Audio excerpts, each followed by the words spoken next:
Bula Vinaka. Vakalevu nasema mai.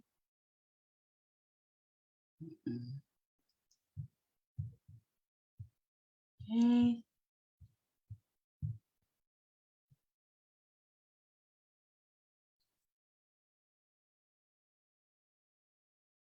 Okay, Vinaka vakalevu nasema mai. Nimbula Vinaka. Wherever you're logging in from, sangol tika ni gona vakambula we communicate sara.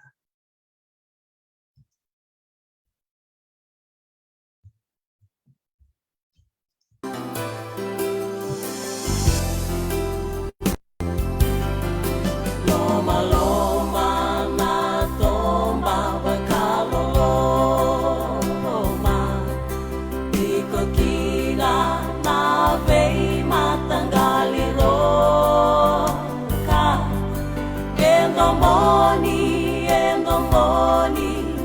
kolau eloma isa koloma loma. Oi away, sita. Ia, ona kala, na toma au ruindo mona, isa, koloma loma.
Totoka vakaoti da sere ongo na sere ke loma ngol sertika na vakambula we communicate sara na we wakani ni sema tikumena ka Vinaka ni kuwa nimbula Vinaka vakalevu na no ni sema tikumai na sir Vinaka ni kuwa na kuna banga ni sema tikumikina mai Amerika, Australia, New Zealand we kemdo na sema tikumai England Pagkatalangaki na may natokalaw Loloma, may Dubai, Dombula Vinaka talanga may Japani, pagkatalangaki na may Hong Kong.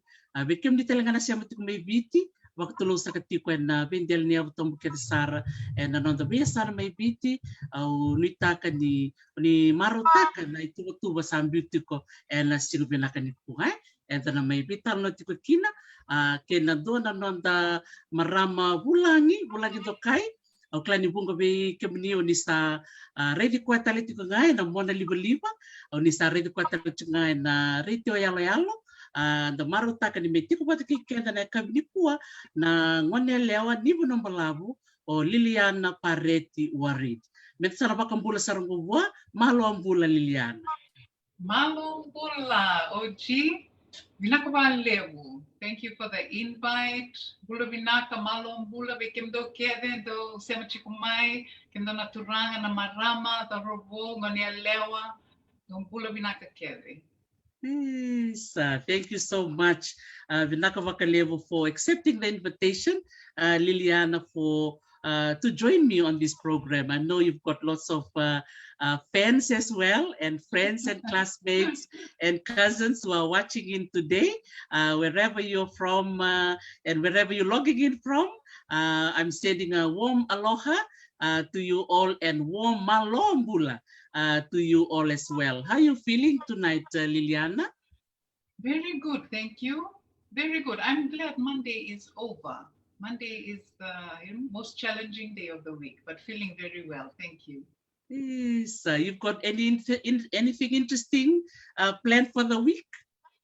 Lots of interesting things. We have a second episode coming up. You might have seen we are telling my own personal story, which is a little bit different from what we do on the show. So it's challenging, but it's also very exciting. Yes, Vinaka vakalevu sir, for creating this platform and allowing many of us to kind of, have the opportunity to get to know you a little bit more. But perhaps to kickstart our Talanoa today, if you can just introduce yourself to us. Nabunoda butumiki na your village, na Mukornivasu, and where you were raised as well. Vinaka, Dr. T. As Dr. T said, navango Liliana Pareti Warid, yana ngonia lewa, I like saying ngonia lewa, o marama. Marama ni uno balawu lau, korkondali doni.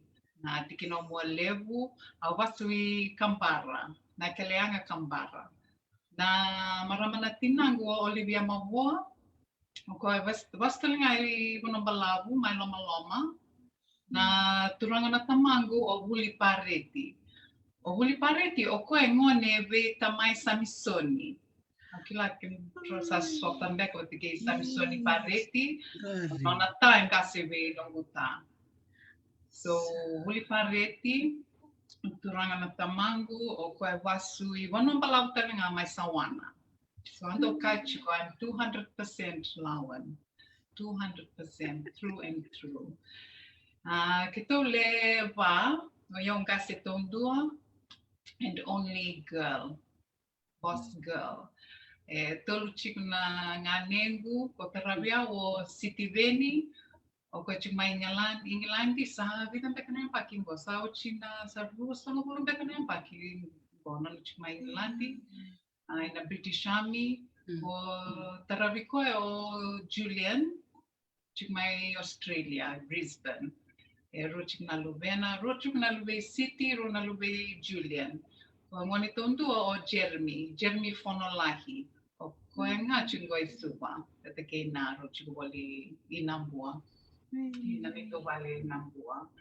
I sauna kere ngā Dr. T. Ra kere mai no kokani mai na platform ke taruroni website ngā wakpalaini. Yes, don't Vinaka. Don't Vinaka. Some messages if that's okay. Yeah? Yes, not a problem.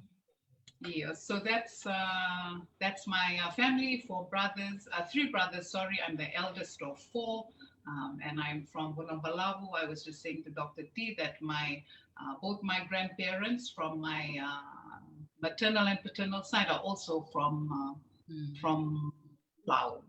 My paternal side, I have links to Tonga, and then further than that, our Samsoni will know the story very well, much better than me, but our father came from Boston in America, Albert James Parrott. So the name Pareti is actually from the name Parrott. We actually have, my dad, while he was in the army, he was using Parrott. So we have, I had Parrott on my birth certificate, actually, Liliana Parrett. That's how I came to Fiji as CEO. So my father was one of the first British Army soldiers, so one of the first Fijians, to be recruited to the British Army back in the 60s. there were 212 Fijian men and women. He was one of them. He was living overseas for about 15 years before he married my mother. So myself and Siti, we were born while he was still serving in the army. I was born in Germany, and Siti was born in the United Kingdom. So he settled there, and so that's us. What else might be useful? Oh, so we came when I was in 1985. I attended Beguto Primary, went into Silver Grammar for a couple of years before going into ACS. And then left ACS, then went through the USB system. So that's just a quick overview. Oh, hang on, maybe I should tell you about my own family at the moment. So I'm married to Edwin Warid, Naturangan India. That's been a journey on its own that maybe we can touch on as we go, just different cultures. So that's been a very, very interesting journey that we both learned a lot from. Edwin and I don't have any children ourselves. I was previously married. Both of us have been previously married. I have 2 children from my previous marriage. Edwin doesn't have any children, but my children are from Sambeto and Nandi. So they are from the Tora family, well known for all the right and wrong reasons. Their grandfather, Apisai Tora, just a legend, that man. So I have 2 Nandi children in my household at the moment. So Melania below Arietta, Melania Tora is the eldest, and her younger brother is Gideon Tora. So Melania has finished university. So I'm the mother of a 22-year-old. She has finished her degree in psychology from Deakin University. She's a beautiful, beautiful girl. I always take the opportunity to promote her. I'm so thankful to God for the life of this child. So she's finished. She's now doing her postgraduate studies. She got accepted to University of Canterbury. I recall seeing Dr. Steve Ratu on one of your shows. So she was unable to travel there because of the restrictions. So she's online this semester, and hopefully next semester then she goes. So she's continuing to pursue psychology. She's got a heart for the social issues that we see in our country. So she has intentions to come back and serve here. Well, Gideon is still asking us why he has to go to school. He's only 12 years old, so that's a whole nother battle on its own. Yeah. So that's a quick summary of me, Dr. T, and my family. Wow, that is so beautiful to hear. Because I still remember, you wearing the Untitled Chapter school uniform, but we don't see the story before you came to Untitled Chapter. Yeah, with all the growing up in Europe and the UK, and before returning over to Fiji. What was your memory like? Did you remember any of your childhood, growing up in Europe? Yes, I enjoyed it very much. I remember going to a lot of places. I remember going to Switzerland, camping. I remember traveling to different parts of the UK. I remember going to school. And one interesting thing, I actually used to do ballet there. Ballet and tap dancing. So you can imagine this chunky little Fijian girl amidst all of these ninjas and trying to be a ballerina. But I was really blessed to have a taste of that life. Really, really enjoyed it. So as you can imagine, coming to Fiji was quite a shock for me. Couldn't be more different than the life that I was used to, because I would have been 7 or 8 then. Class along that time, and so that was quite a journey, adjusting to coming to a new country. Yeah. Yes, and especially too being the eldest and being a girl, as well. So it's interesting that this month we're celebrating Women's History Month, and we're celebrating, women's achievement and all of that. And I always kind of admire, the leadership skill you have. But we will come back to your show, which kind of attests to it. But it's just, interesting just to see your role as the elder sister. How did you view your role when you were there and then returning to Fiji. Yes. What was it like for you? So it was very difficult. It was quite difficult for me. I remember coming off the bus. There was a bus that came from Nandi that brought us to Suva, and of course the whole extended family was waiting and so excited to see us. And then we got off, and my mother said to me, "Luvengo, these are your cousins." And I took one look at them and I said very rudely in my British accent, "These are not my cousins." You know, and so for a young child, it's like, how can you tell me that these are, like, suddenly what's wrong with my cousins in the UK? Why are you suddenly telling me these strange people? So my cousins will tell you now that I was a very spoiled brat. So I got off on the wrong foot with my cousins. These are my first cousins. And so then it just started a journey of me trying to fit in, yeah? So, you know, that everything is different. The climate is different. The language is different. The behavior is different. And so, but I look similar to everybody else, so nobody thinks I'm any different. And then when I open my mouth, and a funny sounding accent comes out. And so going through school, it was always trying to find, where do I fit? And then, of course, my parents also, their dynamic changed because my mom started working, whereas in the UK she wasn't working. So I can see that my parents had to get used to that change as well. Not only did my mom start working, she started doing very well. A lot of people might have followed her career and know that she was a CEO of the Fiji Hotel Association, and she did so well. But that meant that she was out of the house a lot more. My dad was also working, so I became the one to, you know, look after my younger siblings, as one does in this in our community. That's not uncommon. But for me, it was new. For me, it was like, excuse me, I'm the princess, and why do I have to look after this? You know, in my head. However, it just, not only did it create a very close bond with my brothers, we are very, very close, but it started to draw out that leadership in me from that young age. And now I'm very thankful for it. And I did say on my show once, because my brother also articulates very well how that helped him in the army because of that experience of looking after younger siblings. And, you know, I want to encourage those out there. It's not a wasted time. Nothing is wasted. Because although we might think, you know, this is so unfair, all of my, you know, friends are playing outside, because that was me. Like, all of my friends were going places, and then I had to stay and look after the young ones sometimes. But the longer term impact is something that you can't learn in books. So I'm very, very thankful for that experience. Wow, was it being the eldest comes with responsibility, yeah, as well, and then being an older sister, I'm sure your brothers are thankful for your role as well, I'm sure. Yes, well, they better be thankful because there's a lot of sacrifice. Sa dira sarangay, sa Vinaka vakalevu. Yeah, and also in terms of the schooling, because I know you mentioned Veuto and you mentioned Suva grammar. So it looks like Veuto and Suva grammar, the transition won't be as bad for you, I think, in terms of the adaptation from the UK and coming over to the two schools. How was it like for you?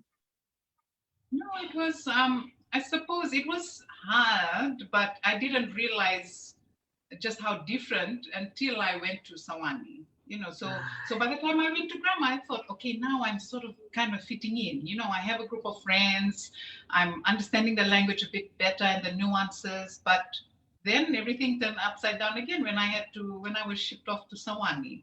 So that was a whole nother learning process, a bit of a shock for me. You know.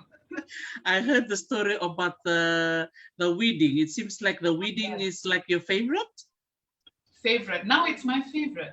Now we went somewhere and I said to my husband, yeah, I'll take that, thank you. And just very proudly showed my wedding skills again. Wow, Reina. So it's just interesting, to see all the shifts, and also for you to adapting, to these different spaces. So what would be something they would like to say to young ones, particularly now that many of us are moving and migrating, like now families from overseas moving back to Fiji and vice versa. There will be young ones who will be moving to different countries and adapting. What was like your strategy to fit into those spaces? Because it's not easy, right? No, it's not easy. Quite frankly, I had no strategy. I was just going with the flow. Some of the feedback that I got after sharing this, which I think is very useful, is maybe just more for parents to be aware that it is a significant change. Like changing countries is a big thing for adults themselves. So you can imagine, but us as adults, we have tools. We go to YouTube, we read, we listen to different videos, we have podcasts. But children, they don't have access to the same tools. But sometimes we just assume that they will just carry on, and just follow our lead. But I think, in hindsight, because of that experience, I would encourage any parent to really be intentional with how they help their children in that transition. I've noticed too, because we spent some time in Vanuatu when I just for work, my family and I, Vanuatu and Sydney in Australia. I worked there for a little while. My younger one, however, found it a lot easier to integrate. I think if they're younger, it is a lot easier. My daughter, though, she was a teenager and she struggled because by then, of course, she was born and raised in Fiji. She's found her feet and she found it quite difficult to adjust. So I would encourage parents to maybe educate themselves or equip themselves with some knowledge or maybe some things that they can help to prepare their kids. Because also remember, kids have different personalities. Some might just adjust quickly, but also for my personality, my preference is quite introverted. So although I am able to speak and make speeches, when I'm around people, it drains my energy and I process internally. So the way I process that transition might have been different from my younger brother because he has a different personality. So it's just really an encouragement for parents to please don't just leave them to find their way, like just to give them some guidance, because that could make a world of difference, because it affects us for our lives. Those are the formative years. So it's very important that we're intentional. Vinaka vakalevu, yeah, absolutely. Because I have two kids as well, and my daughter was one when she was born in Fiji, and we moved to New Zealand. My son was born there, and also the same thing. We tried to take them to Fiji as often as we can when they were little, because their dad is from Namosi. So we tried to take them to the village so that they can get used to the relatives there. So it took a little while. First of all, they didn't understand why they were going to this very strange place. And then as we started to talk about their identity, their koro rivasu, and we tell them, this is where your grandpa and your grandma, that's where your dad was raised. So slowly they start to piece it together. So now, Liliana, when we come to Fiji, as soon as they hit Nandi, they look for any way to go to the village, so, but very interesting, as you said, it takes a while, and it's a role of us parents to guide them, because they will react differently. So now they proudly say, even when they speak in English, they have their Kiwi accent, but they are from Namosi through and through. But we always tell them, you're still Fijian. So I think what you said, Lilian, is really important. The role of us as parents, not just for us parents to think of ourselves, but how can we support our children, and think of what they're going through. So thank you for sharing your experience. And then after leaving Andita Kumbau, you moved over to USP. So what was your choice of subjects, or what was the career you had in mind? Dr. T, when I was growing up, I always thought I'd be a doctor. I didn't have any other plan B. It was, I just knew I would be a doctor. My two of my uncles, my dad's older brothers, were both doctors. Dr. Ndombui, who was in Nosori, and Dr. Chimi Pareti, a well-known gynecologist in his time. And so I really felt it within me that I want to be a doctor. So I was a science student, did the whole physics, biology, and chemistry. I left, I was fortunate enough to get into the foundation program at USD. So I went in there, but the plan started to go a bit crooked there. So I didn't, again, another adjustment that I wasn't prepared for. It's like I came from Sawani, and like everything is kind of, mandated, and you know what time you do everything, and it's all very clear. And then when you come out, it's kind of like, okay, figure yourself out. And so I struggled again to adjust to that because I was not prepared. I didn't know what to expect. I just thought it would be like, I don't know. It just, at that time, nobody really spoke to me about what it'd be like. So I really struggled, and I didn't do so well in my first year. I had to go back a second year and redo some units. But what that meant was that I didn't make the mark to get into the medical program. So I really got very stressed at that time, and I'll talk more about it in my show next week, some details on Saturday. But then because I didn't have a plan B, I wasn't sure what I should do from there. I ended up doing a year of pharmacy at Fiji School of Medicine. They accepted me for that program, but I did not want to be a pharmacist. And my parents were trying to explain to me, Lubego, please, you just need to do something, just do it, even though you don't like it. At least you'll come out and have a job. For me, it's very difficult to do something that I don't like. My head needs to make sense of why I do things. And I think when my heart is in it, you'll find that I will stick with it because I understand it and I value it. But this I couldn't. I did quite well in my first year, but I took myself out of the program. And then I started trying to find out what I was passionate about. So that took me on a whole nother journey. I joined a catering company. I did some baking because I thought, okay, I like cooking. Maybe I'll try that. So by now I'm 19, 20. My mom, I'm sure she's watching, was just having a nervous breakdown, like, what are you doing, child? And then I ended up working as a waitress, and I thought it was, awesome. I was baking, I was cooking for that restaurant. And then I met the father of my children, and the rest is history. So, it's an interesting story because it's not what I planned for myself. And no one plans to fail. No one plans to get pregnant before you're married.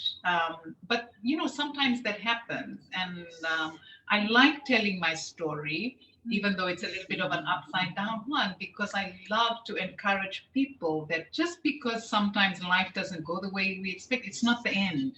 It is not the end. There's always a chance for us to pick ourselves up again and continue going. And my whole life really is a testament to that. Yeah. Yes, Vinaka vakalevu, for being real and also, being honest in sharing that last night in our Talanoa session with the ladies from Australia and Fiji, Professor Una Nambombo and a few of our academic sisters. We were talking about, especially now with the exam results coming out, Form 7, Form 6, and there will be some students who will be celebrating, will be putting up their grades online and yay and all of that. But let's think of the ones who are not as lucky or successful to pass. So we were talking about, what about those who fall down through the cracks and the ones that did not make it?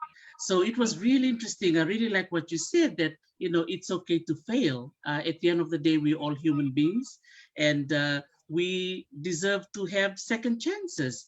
So yes. I really like what you're saying there, that, yours was not maybe a straight line. Maybe it was, like, as you said, a little bit upside down. What would you say to our young listeners, especially young women who maybe was following the same path you just explained? How would you kind of advise them in terms of how they can be able to just face life with what they're facing right now? Yes. First thing I would say straight out is it's okay, because we all make mistakes. Even, every single person will make mistakes. It's okay. The most important thing is what you do after you make that mistake. At that time when I got pregnant, and, it's like, oh, the father of my children, his family was coming from this side, and then my mom was coming from this side, and then I was like wanting to jump into a hole. It's like you feel like your world is ending, but it's not. It's just a season, and it's really, the greatest scheme of things, is a small part of your life. So we as individuals have a choice and what happens there.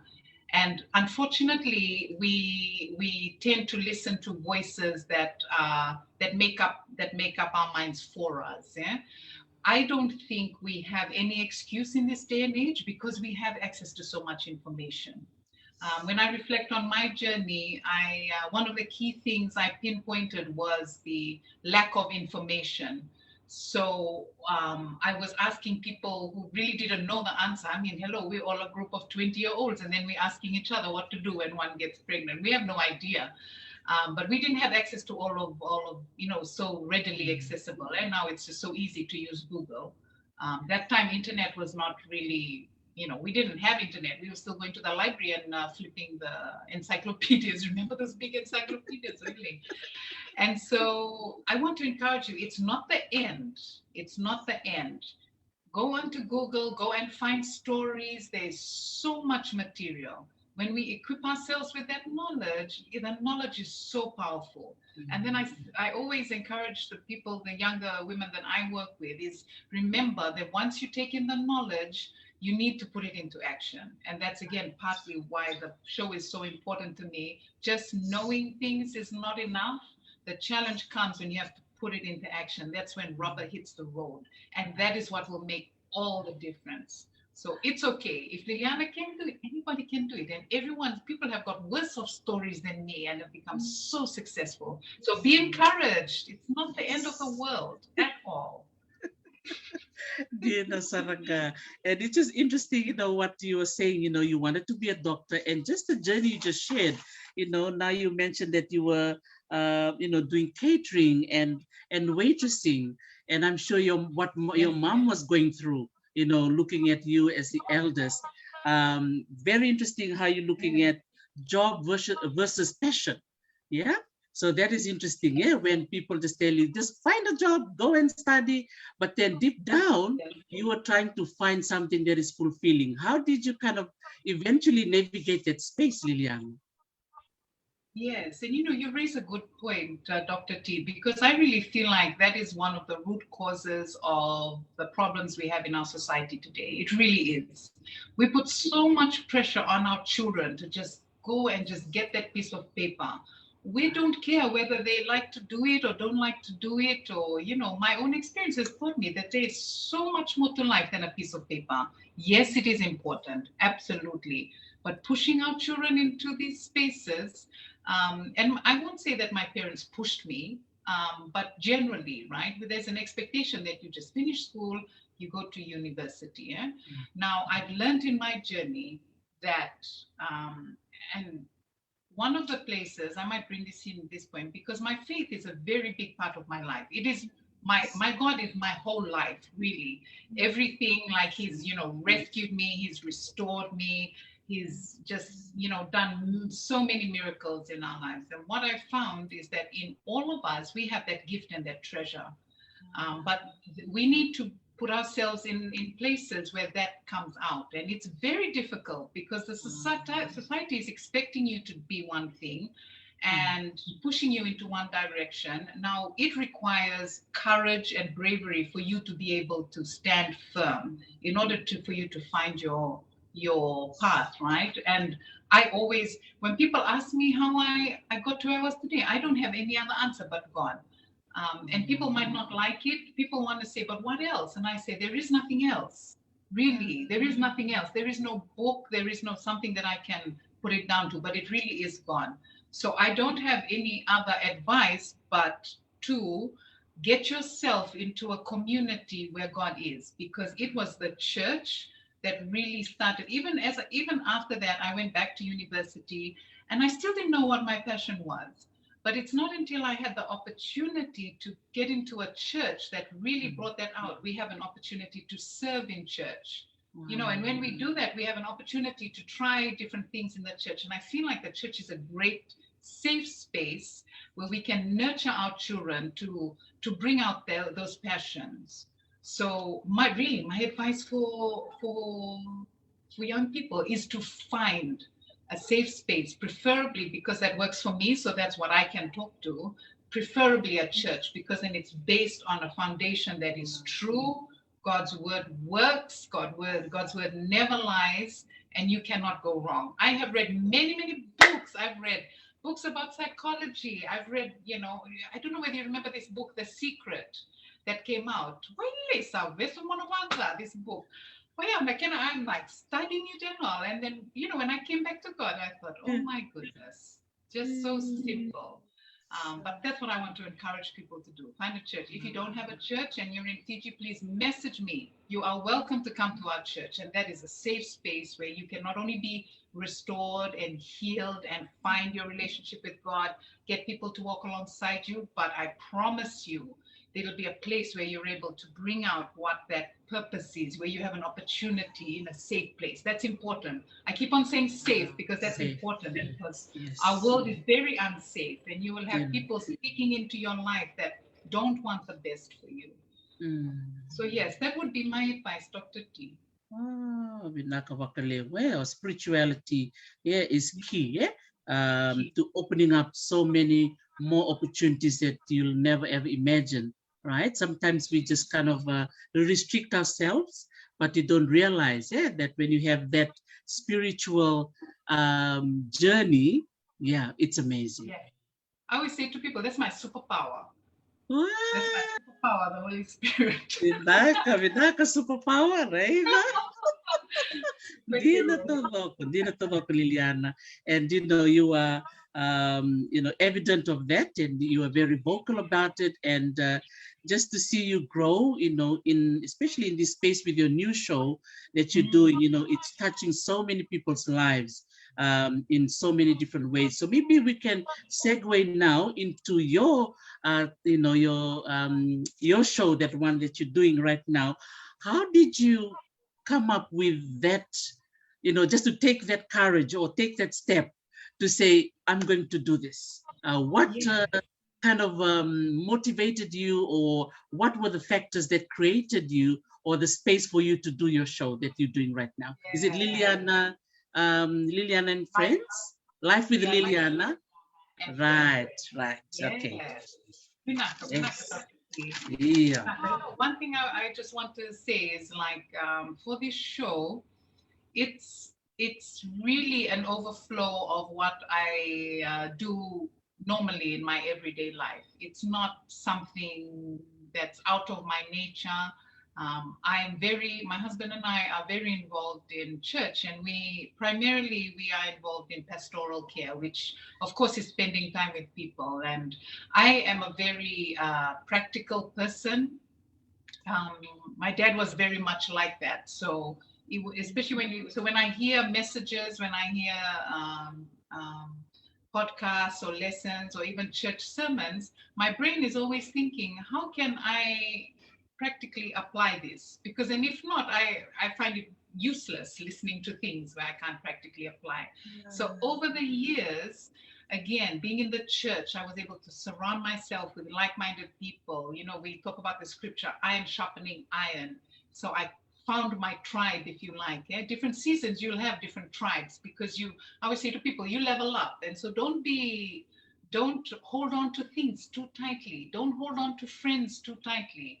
I was trying to explain to people, you need to hold on to God with everything you have, but everything else you hold on very loosely. If God says, okay, time to move on from this friendship, release it. Like, just release it. So you need to be able to release. And then you will find that God will bring the right people at the right time, you know, to surround you, because you are also growing. You cannot grow with the same people all the time, because everyone is growing in different places and God brings the right people for the right time. So I realize now when this started that God had prepared me for that time, because it was never in my head to start a show, not at all. So a lot of people who know me will know, and this is why a lot of people have seen my show and wondering, like, where did Liliana come from? Like, where has she been all this time? We don't even know who she is. It's like she dropped out of somewhere. I always say, yes, I dropped from heaven. But anyway, it's because I keep I'm quite private. And so what happened was the stuff that's coming out of the show are things that I talk about with my circle all the time, are things that I help in coaching. So I'm very comfortable with one-on-one coaching. There are a lot of people that my husband and I have mentored and got alongside their journey. And then one day, of course I'm growing, I'm becoming more confident in my views and more confident in my voice. So that's really important, knowing your voice, right? And so then that particular day, and you might have heard on the show on Saturday, this friend of mine, and I'll say his name here, Pastor Moses O'Connor, I always tell him, this is all your fault. This is your fault. We're in this place today.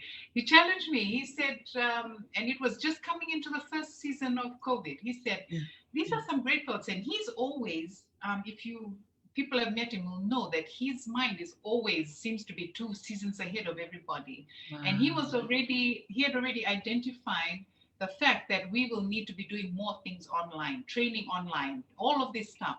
And we were sort of like, yeah, that's a bit far-fetched. You know, this COVID-19 is going to go away in a couple of months. So this is 2019, Is it 2019 when COVID first came? Or 2020? 2020, yeah. So it was just starting, and then he said those words to me, I challenge you. And so I'm not one to back down from a challenge. So I thought, man, I can't let him win. This is also one of the things that happen when you're the eldest. You feel like you always have to win everything. My brothers will tell you the same. Liliana, if she has an inkling that she won't win, she won't play with us. She'll always want to win. And so then I did one video. He said, just record it. It's not hard. Put your phone like this. I did it. I posted it. And then really the rest is history. It got so popular. So I started doing more and more videos. And like I say on the show, and I hope those who are watching who haven't seen the show I did on Saturday will go and find the Facebook page and watch it, because I go into a bit more detail. But I realized at that point, Dr. D, what I've been preaching all along is that this is not about me. This is not about me. This is about the many other people who are out there that need to be encouraged, that need to be equipped, that need some tools. So the faster we stop being so in our heads and so selfish about our journey, the faster we'll be able to impact so many other people. So I had to let go of pride. I had to let go of shame. Again, holding these things so loosely and just holding on to God for dear life, saying like, God, you told me to do this. I'm going to do it. You need to protect me, because I'm exposing a whole lot of myself here to the world. Until today, he's protected me. He's kept me safe under his shadow. And within that time, he's also brought healing to so many other people who have learned from the show, which is so beautiful. Yes, absolutely. Because some of the topics that you've chosen from the beginning of the various early episodes, were things that were really impacting people. And I know some of the topics are sensitive, but I love the fact that you were able to allow people to converse and talk about it. Yes. And most of the time, we just either put it in the back seat or put it in the too hard basket and say, okay, I'll deal with it. But with your show, you just like, let's talk about it. So what kind of encouraged you to kind of like give you that confidence, to just sit there and invite even some of your friends who came and shared their real life experience? How did that go? Well, again, Dr. T, it's from my own experience, because I have experienced so much healing in talking about my own story, things that have hung over me, that have just brought so much shame. I feel like, often I should have done this, I feel bad that I didn't do this for my mom, for my dad, I should have focused, all of that. And I found so much healing in just being able to share. I know it's a release, and this is the freedom that God wants us to live in, that freedom from all of these. And so that encouraged me to approach what I found was that it was the exact things that we need to speak about are the ones we are not talking about. When we get together, it's like we want to keep on talking about the good parts of our life. We want to talk about how well we're doing. Oh, my boss said this. Oh, I'm up for this promotion. Oh, my daughter does this. My son does this. And we're kind of just dancing on the surface when a lot of the times we actually know that, okay, this friend of mine and her husband, they're not going through a good thing. But nobody addresses it. Nobody asks directly. We just say, Lisa, how are you? When we know that they're not fine, and then they say, I'm fine, it's okay. If you need anything, just let me know. Of course, really, that's not good enough. Because, and again, I've been in that place where I was just wanting somebody to ask me, wanting somebody to just step over the line. But it's like we're too embarrassed, or because it's not things that we are brought up to talk about. We don't talk enough about sex. We don't talk enough about domestic violence. A lot of us come from those homes, so we still carry that hurt. We haven't healed ourselves. And so trying to talk about it with someone else about their problem is going to be very difficult. So I always try and help people. You need to heal. You can't help somebody unless you need to help yourself first, because when we help people, it's out of the overflow. When we love on God, God pours into us, and we love on others out of the overflow. We can't give and we can't continue to love and be there for people if we are still full of ourselves and all our hurt. So the journey needs to start inward with God first. Yeah? So that's why I said, you know what, God, we're going to do this. And again, it's just leaning into God. And when He puts stuff in my on my spirit, a lot of the time I spend, to be very honest, sometimes I might spend a couple of days just kind of arguing with God, saying, no, I don't think this is good. Like, really, are we going to talk about domestic violence? Who is going to come? And He's provided all of these guests, all of my friends who I thought, talking about self-harm. Matilita Bodromo is a household name. For her to come and talk about, hurting herself was really difficult for us to hear. I think that what I've noticed too is we tell people talk about it, but we don't want to hear it, Dr. T. I learned that myself. Wow. Because when I was asking, I often sit on the other side and I'm holding my breath because I'm so uncomfortable.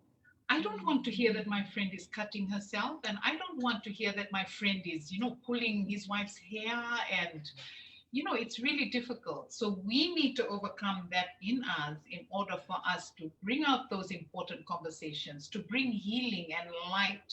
You look in our society now, we just have problems in our society that we never thought would come into this country, from drugs to pornography to sex trafficking, children being trafficked, our beautiful children, Fijian children.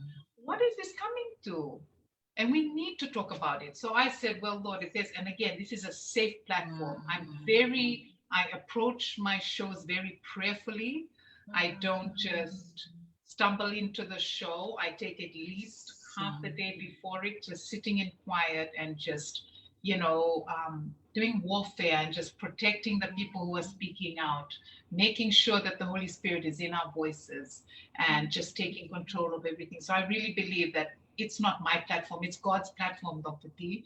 And I've just been chosen, thank God, to be the one to steward it. So that's why it's so important. And you mentioned when you wrote to me that it's just been consistent and I've persevered. And really that's, I think now maybe it'll help you understand the reason why. It's very deep rooted, and it's really just me being obedient and just allowing God to use me to bring healing, because His heart breaks for His children, Dr. T. That's what I believe. It really does. So this is a healing platform, thank God. Yeah, woohoo! And Vinaka vakalevu, yeah. I was thinking of that as well, as you mentioned. You've just listed some of the societal issues, yeah, the real issues that are happening. And again, they are sensitive on so many levels, but you have taken the courage, to have this platform to discuss it. So how has it been so far for you? So going back to 2020 and then 2021 and now in 2022, how have you now looked back and see the journey of life with Liliana and Friends? How has it been for you personally? For me, there's a couple of things. One, I have learned so much. I've learned now to look at my journeys and seasons through a lens of what can I learn? And I'm really fortunate to have people around me that always remind me of that. When it doesn't look so good, what can you learn? So I've learned so much about different issues. Like I didn't even know that people were really, that self-harming was so prominent in this country. I thought this was something that they were doing overseas. Yes. And I learned from, just because when people come on the show, then I think, okay, I should do some research. I learned that young teenage girls, this is such a huge problem, and it's quite common. My daughter was saying, yes, it's very common. This is so uncommon when we were growing up, Dr. T. It's like, it's something you only see in the movies or you hear overseas. So it's forced me to educate myself on a lot of these issues. So I've taken a deeper interest in more things that are happening around me. I've also found that it's been very healing for me as well, because a lot of these things touch on things that I've also experienced. And I'm really thankful to God that He's chosen this way for me to heal of certain things. So I can't think of anything negative out of this at all. It's been a healing journey for me, for my family, and it's also brought out a gift in me that I didn't realize I had. I've been told that I'm not too bad of a host, and so that's something I never saw myself doing. I never ever thought that I'd be a host of a show. So again, just going with it and just allowing God to just do what you need to do. It's amazing what happens when you just let Him take control there. And it requires a lot of courage, because you have to step out of the status quo and out of your comfort zone. Wow. And it's also, so empowering too, to hear, like to see the different people you've brought in, to share this story. And then you had different topics of, going overseas and inviting those who are living overseas. And now you have shifted, the program very recently. So it seems like you have a plan and you kind of work with your team. So who are the team that works with you, Liliana? I'm just curious, because they're pretty doing a wonderful job. Lisa, my team is, first of all, everyone around me. We have, first of all, my family, who are like the unpaid members of my team, because it's like, and everyone's been so supportive there, because it's a journey for all of us. I also, I've been working with a company called House of Kings, that is founded, created, and run by a couple, Nambuka and Telungarao. And they help small businesses develop their brands. So we actually started our relationship because I have a consultancy. So I do work, and which I don't talk a lot about, because often people invite me to talk about Life with Liliana, and not realizing that we still have to pay for Life with Liliana and all the cameras and everything. So then money has to come from somewhere. But I brought them on board to help me with my consultancy to develop that brand. And as they were developing that, God just kind of was like, okay, Life with Liliana needs to happen. Again, we started from those videos, but because there was so much interest, I needed to make a decision. What do I want to do with it? One of my good friends, Naisautu Indraki, who is now in Melbourne, who's an expert in communications and especially digital presence. She asked me that question because I was like, what am I going to do? People are asking me this, and there's so much response, and everyone is like now coming onto my personal page. She said, what do you want to do? Are you trying to create a brand? You want a following? And I hadn't thought about those things. So of course, go back to God, and God was like, yes, organize this properly. Our God is a God of excellence. Yeah? So sometimes again, we have to, if you want to see the work of God progress, it is going to require resources like money. Yes. And so again, just like giving freely, saying, okay, God, I'm going to invest into this, and then you're going to do, God says that he will meet all our needs. Okay. So again, all of God's word is really just what's fueling me in all of this. So House of Kings takes care of the brand. I also have a number of people from church that help me in this recent, because now we have been on my TV, and we realize, okay, we kind of need to get some more people onto the team. So I have just been developing a proposal, because we've got a lot of people who now would love to support, thank God. Because there's lights, there's cameras, there's sound. When it goes on TV, that's whole nother level. And so House of Kings, Nambuka and Telu have been with me throughout. Now we are starting to outsource the camera work.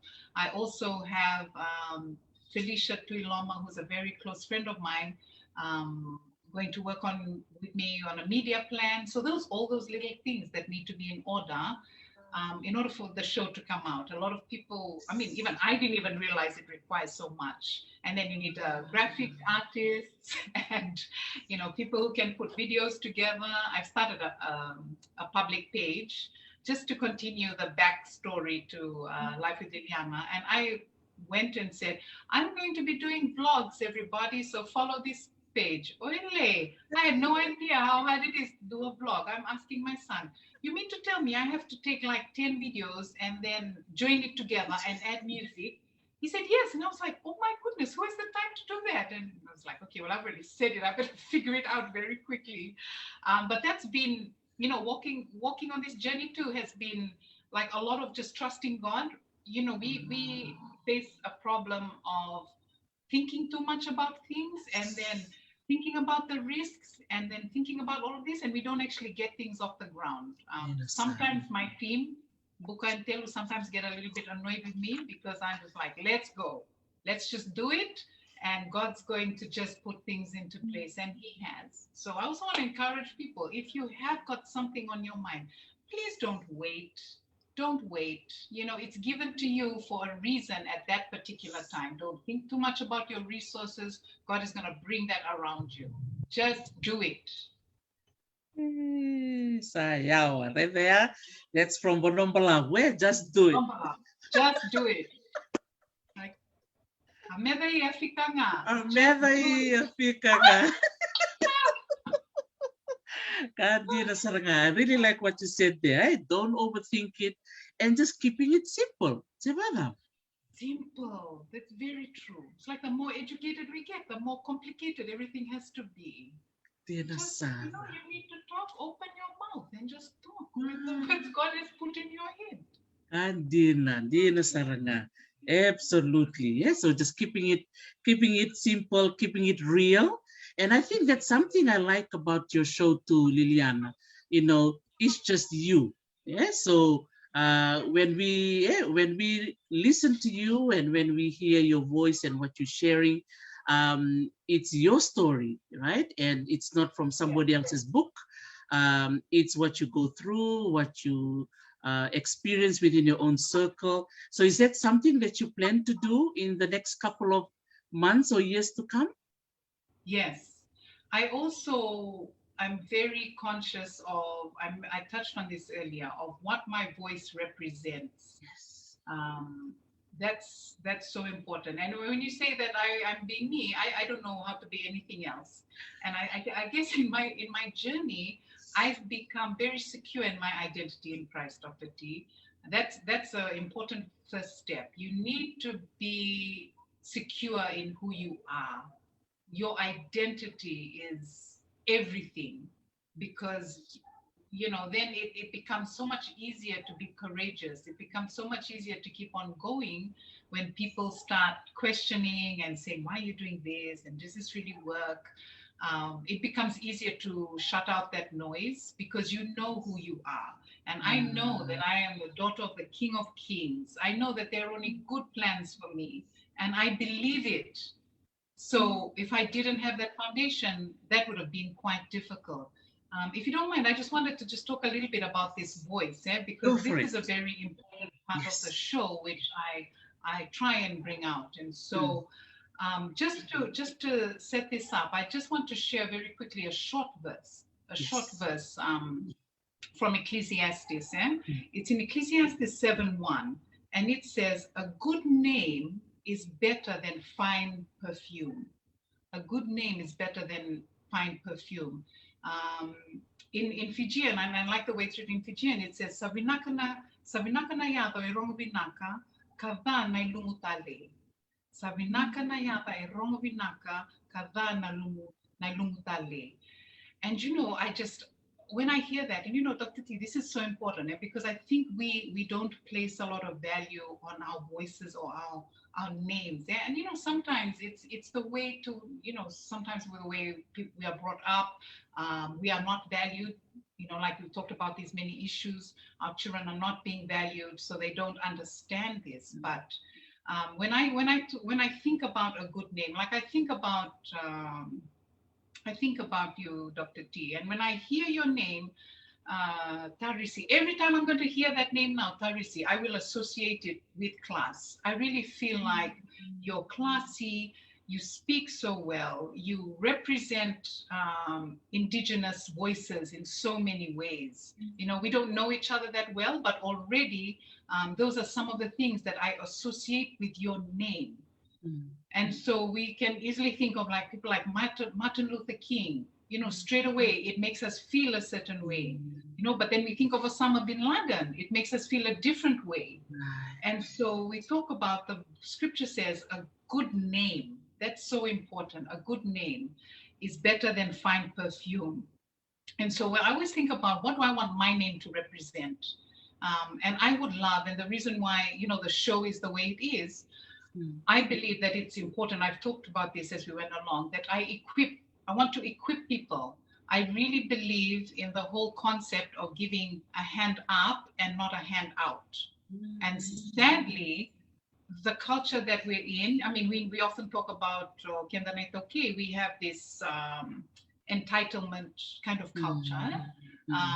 And then I also feel like, because of the times we are in, the way that our government operates has, and I reckon unintentionally, because I feel like any government of the day really wants to do good.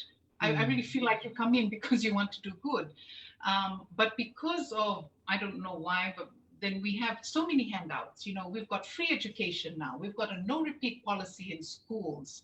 We've got, the 360 that came out. And while, yes, it helps at different times, I feel like a prolonged period of giving handouts is not helping us in the long term.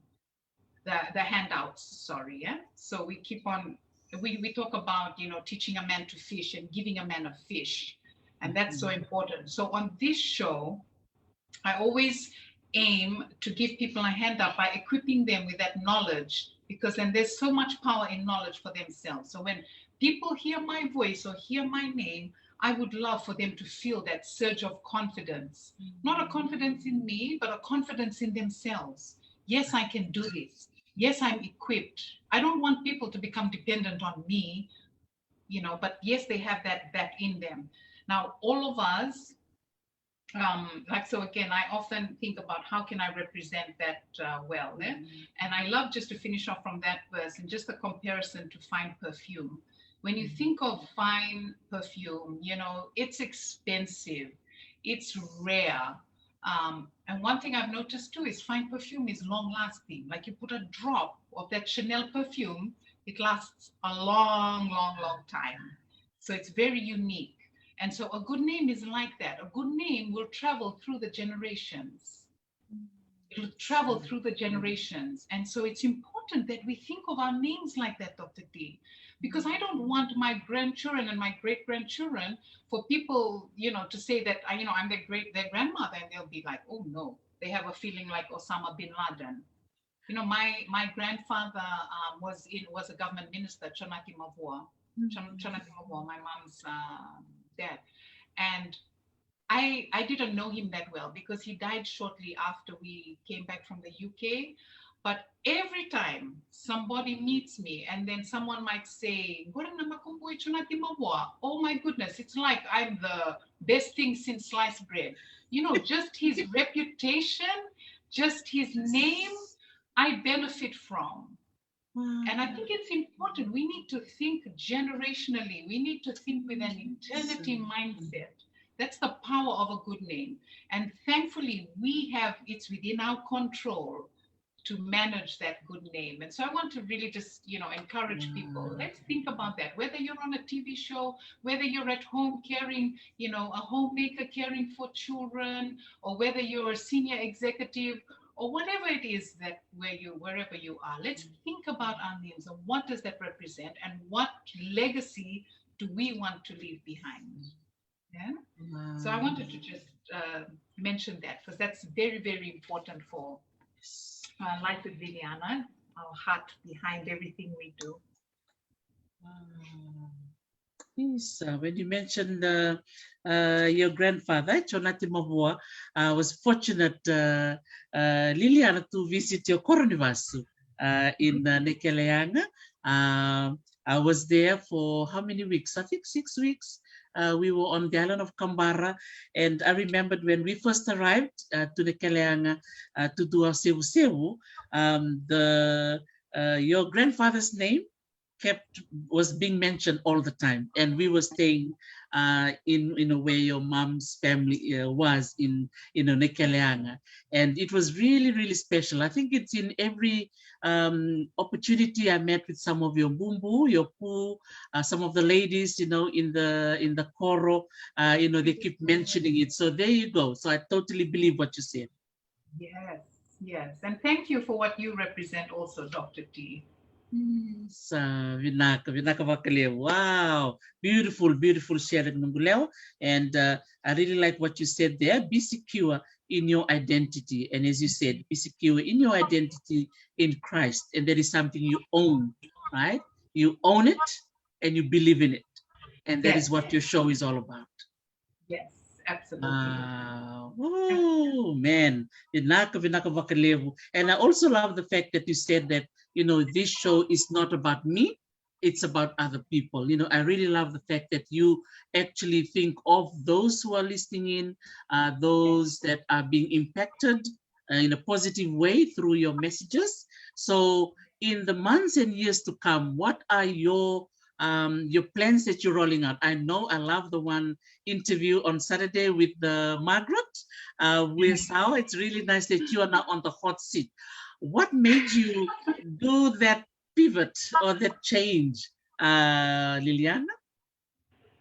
That's an interesting one. I a lot of the time I really don't know what God is up to, Dr. T. I just really walk in obedience of what he said. And so a number of people have asked me, since last year, whether I could tell my story, because some people know my story and it's not something that I, really want to go running to the camera and talk about. And I say, yes, when God says, like half hoping that God will never say. But when this season on my TV finished, I really felt strongly in my spirit that it was time to tell the story. And so again, like I always do, I'm asking, but why? Like, why do we have to tell it now? And are you sure, Lord? And of course, when he says something, you just best listen. And so I really don't know. I've learned when walking with God, I don't really know the reason why he gets me to do things until much later. I always look back and say, wow, God, that's what you were doing. Maybe it's because somebody really needs to hear it, Dr. T. Again, I don't always think that it's about me. Maybe there's somebody in that place that really just needs to hear that it's going to be okay. Just the one. I said in the show on Saturday, I often think of it when I'm doing the show of just that one person. I don't think of like I need to get to the 500 that are listening. Just this is for the one, that parable again says he leaves the 99 for the one. And so when I'm talking and I'm looking and I'm speaking directly to that one person. So I don't really have an answer for you. I guess we might know in a few months' time why this was important. But already from the first one, I can already feel parts of me healing.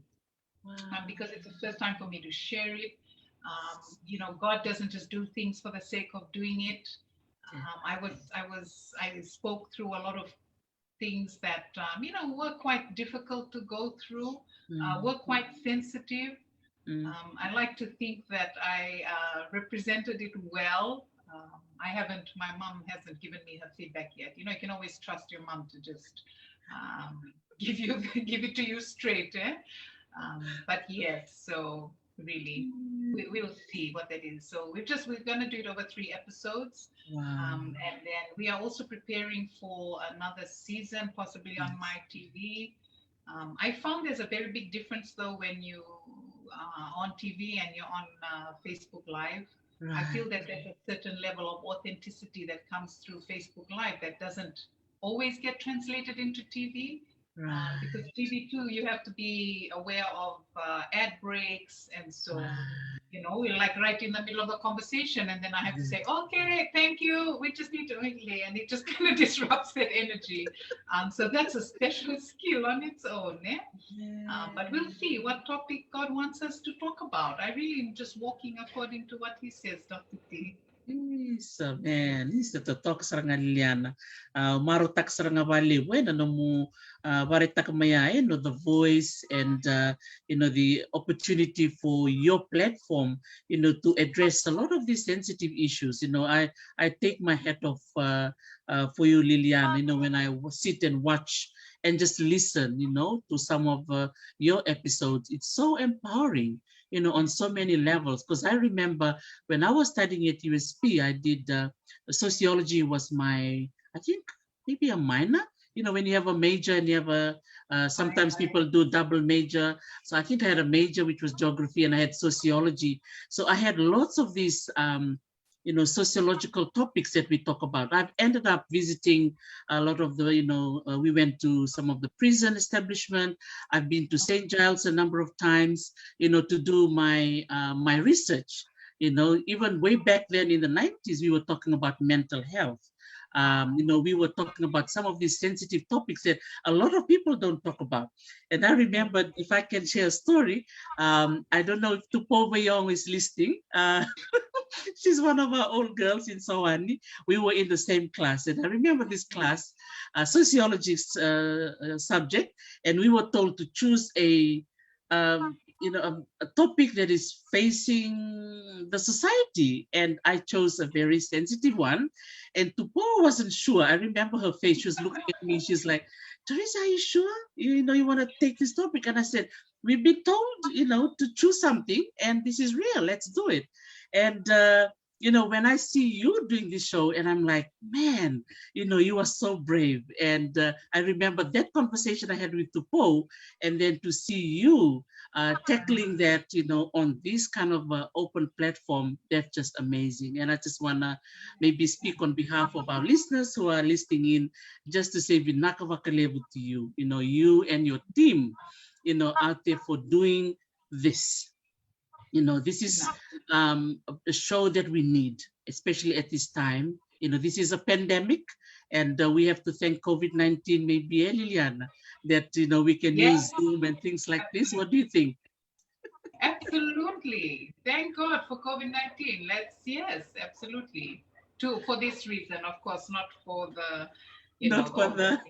not for the death and sad. So the opportunity for people to slow down, and maybe we can utilize technology in a more positive way, and at the same time, when people are looking for support, your program comes up, and we can sit in the comfort of our homes and listen and be empowered.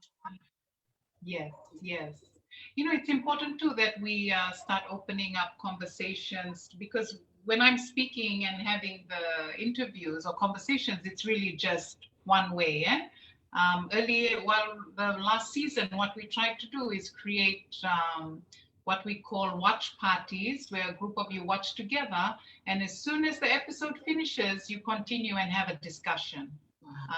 So that was at the season that was talking about domestic violence and self-harm, and I found a lot of power in my journey in small groups. So it's quite often referred to as fellowship or cell groups, but I believe that a lot of transformation happens in those small groups, because that's where a lot of things are shared, in those intimate spaces.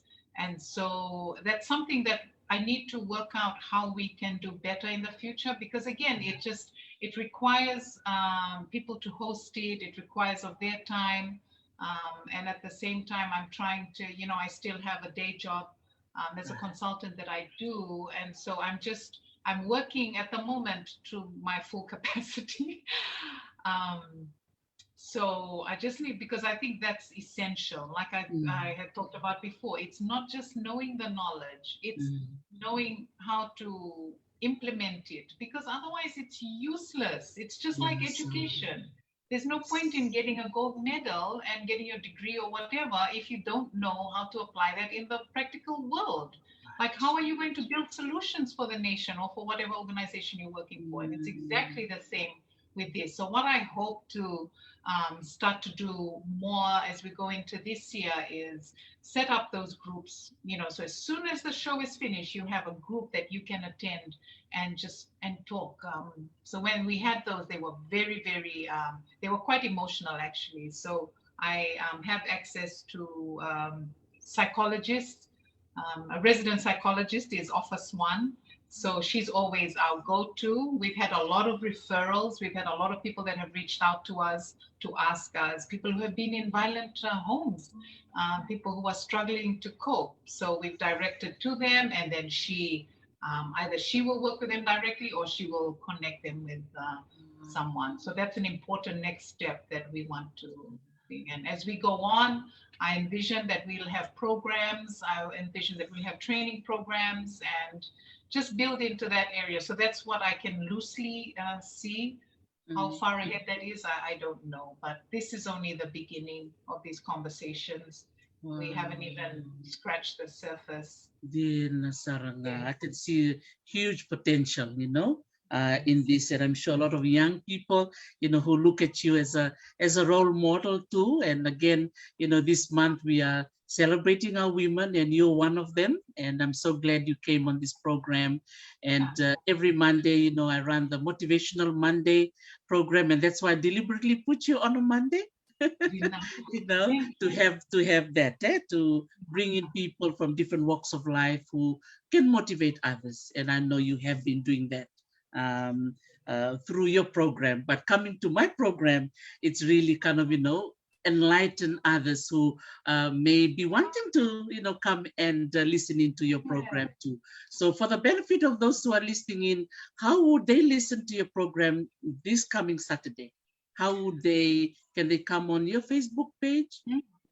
So the Facebook page, Life with Liliana and Friends, it's very easy to find. It'll be streamed live.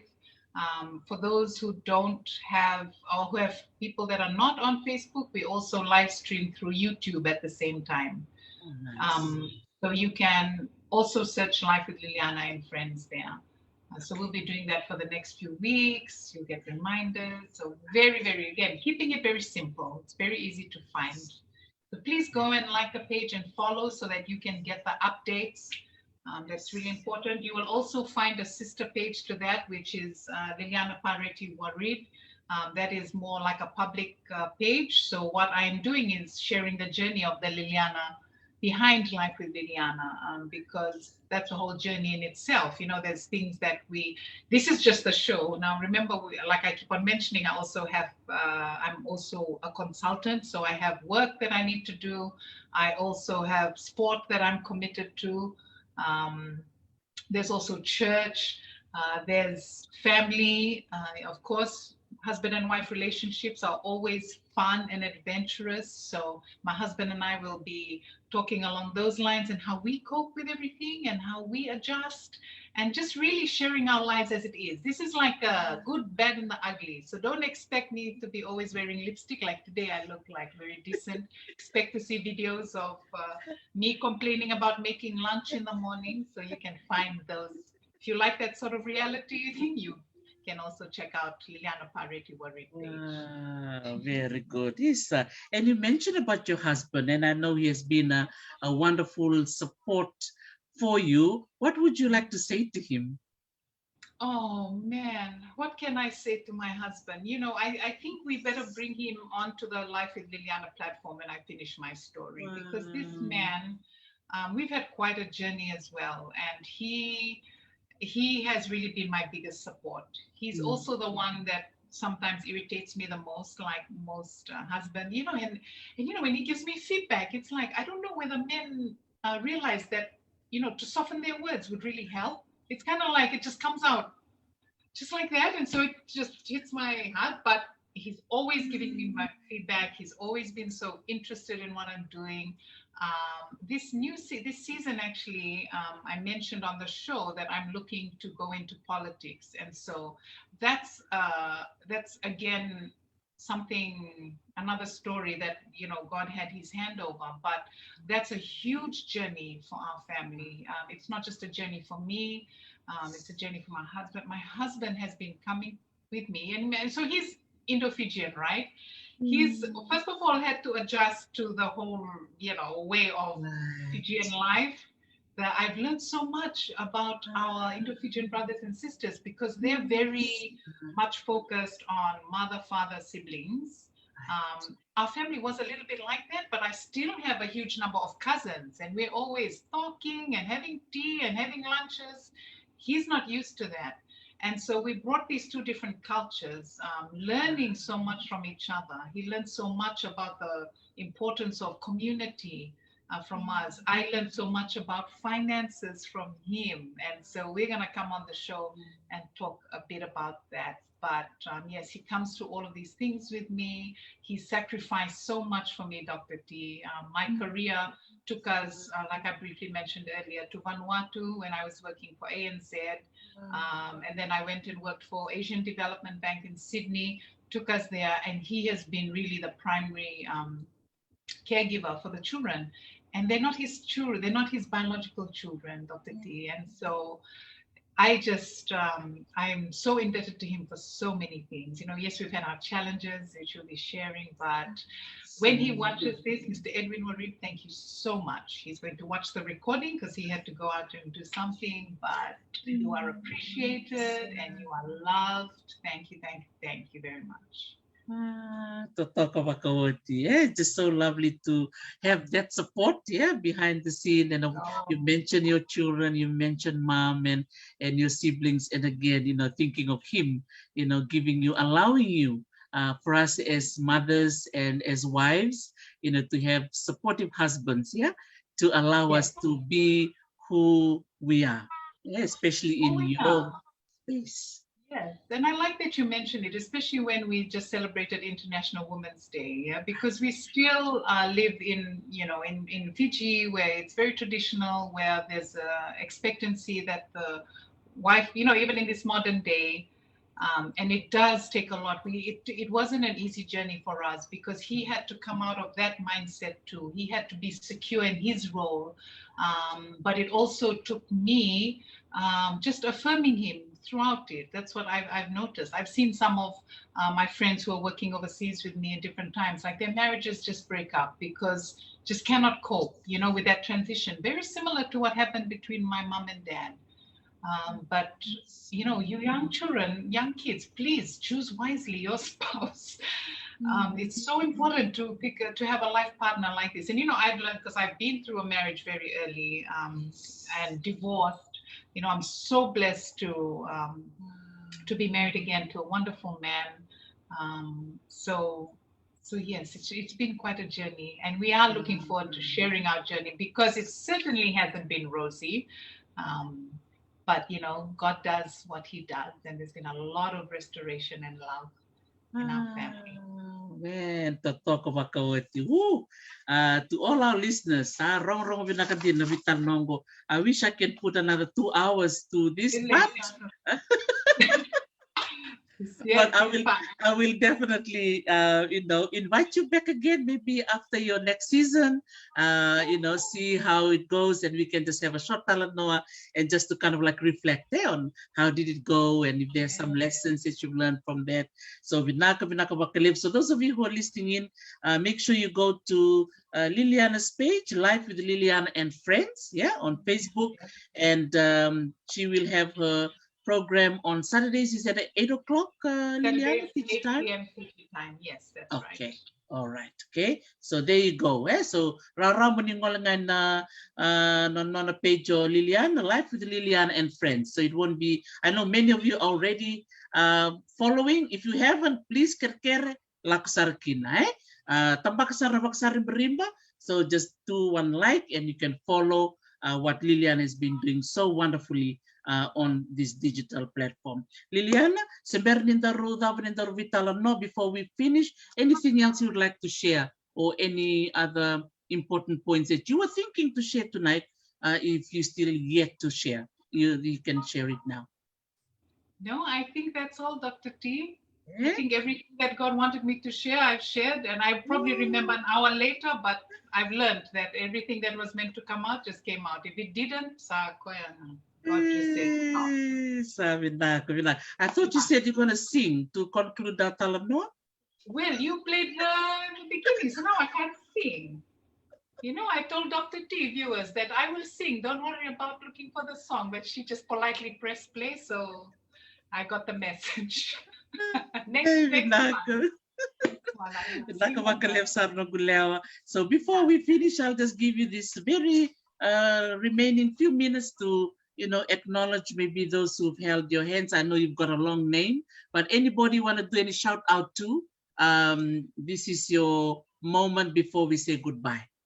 Vinaka, vakalevu. Well, first of all, the viewers, thank you for those who have been watching. Thank you for following the page. Also for the Life with Liliana supporters. Thank you so much. I've already mentioned my husband, and definitely Melanie and Gideon, my children, my mom, who's been such a great support. Thanks, Mom. And also my brothers, who are the two overseas, who are always just supporting me, always egging me on. Whatever I want to do, they're like, yes, we're behind you. My three brothers. And then I have my cousins who must be watching, my Nana Levus, my Momo. Thank you so much. I know everyone's just been so supportive. And I keep on reminding them that I'm a celebrity, and they've just been amusing me with that. So thank you for your patience. One of my friends said to me, the fact that you need to keep on reminding us you're a celebrity shows that you are not a celebrity. So now that I've been on Dr. T's show, I must be a celebrity, guys, because this woman is the real deal. But thank you to all of those, and also my church family, Daniel and Seriana, and all of you guys. Thank you so much for your support.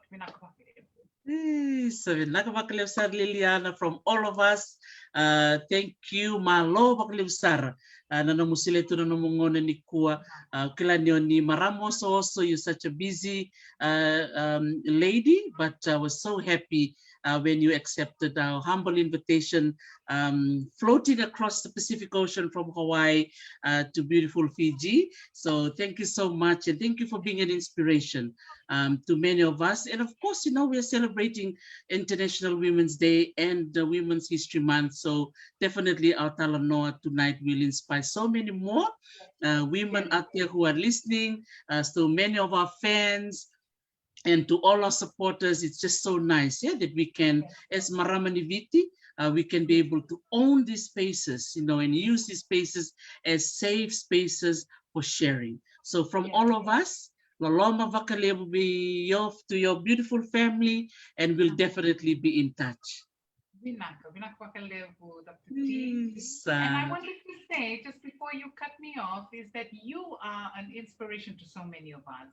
And I just wanted to thank you, because you must be more busier than me. And the fact that you give of your time doing so many videos and just thinking about the number of people that you're touching. So thank you for taking your time to do that and encouraging us to just continue on. Oh, Vinaka, you're most welcome, Liliana here. Yeah, definitely. I think it's also, living outside of Fiji, sometimes it's, when I think back, I miss Fiji very much.